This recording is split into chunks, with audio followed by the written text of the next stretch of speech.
I don't even know who to believe anymore. If you don't know what I'm talking about James Charles and Kayla.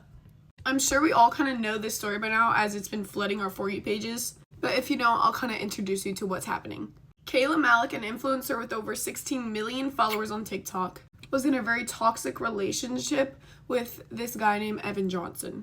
I have no business sharing what he's done to her, but if you want to see, she has a 2-hour video uploaded on her YouTube about most of the worst things he's done to her.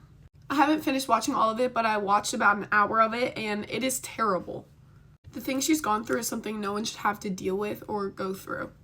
But how did James Charles come into play with all of this? As we've seen through like collabs and everything, Kayla Malik and James Charles are pretty close friends. Right after Kayla and Evan Johnson had broken up, James Charles had invited them to do a painted collab with him.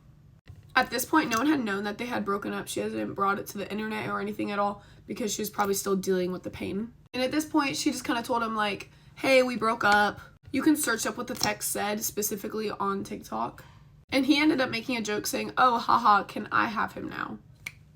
And if you look at James Charles' apology video, it did seem like he meant it in a joking way and no harm, and he did show the text receipts and everything. And that's what makes the situation so much more complicated, is because both their stories sound valid and like it's hard to know who to believe. James Charles ended up letting Evan stay at his house to have a place to stay.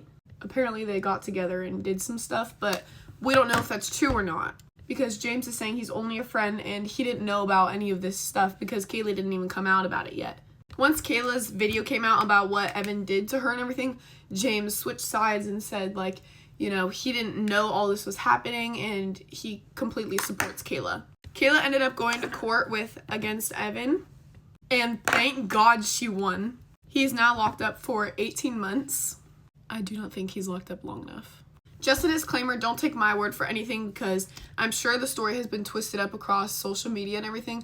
So if you want to hear directly what happened, go look at Kayla's video and go check out James Charles' page or something. There's much more terrible things to go along with this story, but what I said was just the baseline of everything. Let me know what else you guys would like me to talk about. Please comment who you guys believe and who is right in this situation. Even though I don't know the full story, I'm sure that there's other things that they're hiding. But I'm probably going to have to take Kayla's side on this one. Let me know what y'all think, and remember, Jesus loves you. Bye, guys.